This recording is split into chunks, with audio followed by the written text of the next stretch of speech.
Having missed out on pole position this morning. He started in 4th place on the grid.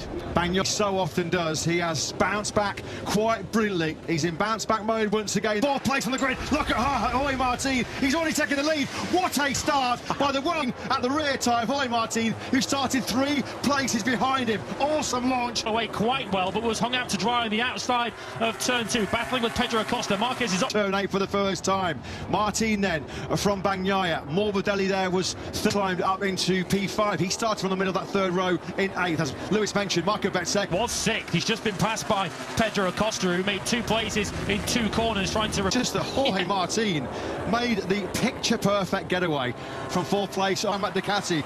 Shot through, carved his way through on all of them, and it's Martin then that leads what has been... Martin leads Tissot sprints. He goes on and wins them, so a challenge that Paco Bagnaia perhaps didn't foresee between world champions Marquez and Quartararo, who are 9th and 10th. Then it's Alex Marquez and Maverick. He's got to go on the offensive from here. Well, he's in pain still from that crash in Aragon last weekend, bang rib cage. Well, this will hurt if he does not beat Jorge Martin in this sprint. With wants to rub the Italians' nose in it again in their own backyard. Yeah, of course, break for turn 14. We're watching Marco Bezzecchi. 131.3. That was sprint win, but he's looking pretty good there as he closes up, as Brad Binder's now got a bit of a queue behind him. It's Bastianini, and I surely would have felt he had something to at least be up in 4th place and potentially try and go with that top 3, but made to his title rival. Enea Bastianini has finally worked his way through on Binder, up into P4 then. You can see the impact of Marc Marquez being stuck in a bit of traffic at the moment. Marquez has not found a one by averagely or poorly, just the influence, the impact that you can have when you're trying to find your... Miller and Acosta have now been going. Tranim's wants to go with both of the Pramac Ducatis. Pack up 26 points if you put the flag out now and clear up the road from the pair of KTMs that were battling amongst themselves, which tells you how much...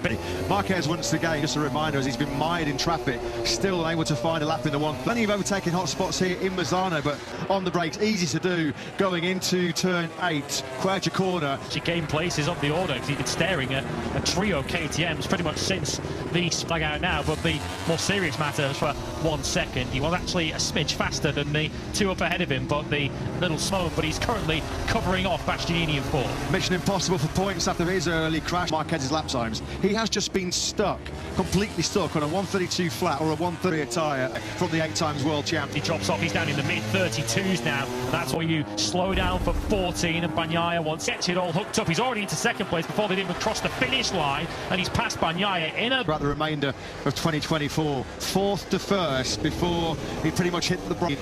Morbidelli on the inside there on the 2nd of the Pramac Ducatis, but what a start. Significantly, Marquez was able to drop his lap time. He found half a second in clear air.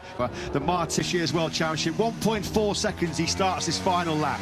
Bagnaia just up ahead of Franco Morbidelli, so Bagnaia clearly accepting that 2nd place is his maximum. Ducati behind him, Marlon Ducati ahead. Can he hang on to this 3rd place? Here comes the beast on the inside. Sprint chances in front of his home crowd over for Enea Bastianini. He went for it. Ain't no way he's going to stop that Ducati, and that was bang on. Bastianini clearly didn't want to wait until turn... Only 12 points, but it's going to feel like a massive 12 points, isn't it, for Jorge Martin? He is on the brink. Fans came expecting a home party here in Misano, but again, it was all set up by a sensational start. 4th on the grid. He led into the first. Paco Bagnaia, who loses 3 more points in the championship chase. Good job on the last lap, which he was pushing as well, because he had Morbidelli and Bastianini behind him. It faded. Late mistake. A lunge on the inside of Morbidelli at turn 8 ended his podium hopes. He's 4th into 7th. Points for Miller and successive sprint points for Fabio Quartararo, who won a whole bunch of sprint races, Lewis.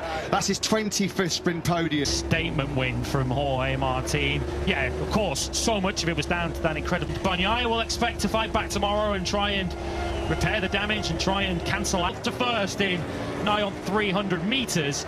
But 12 valuable points. Well, last year he was lethal, operating behind enemy lines, deep behind enemy lines. Essentially, another double victory. Some ride that, wasn't it, by Martin? They did not see Martin taking the spoils in that one. Marc Marquez was late on going through Cavone, and look at that by Marquez. Just the horse against the new charge, Pretender. The new steed. Marquez coming in 2021, but it's his first sprint podium, and it has been a great weekend. So for 2nd place, which he only just held on to from Franco Morbidelli and Enea Bastianini on that KTM, and a point for the second successive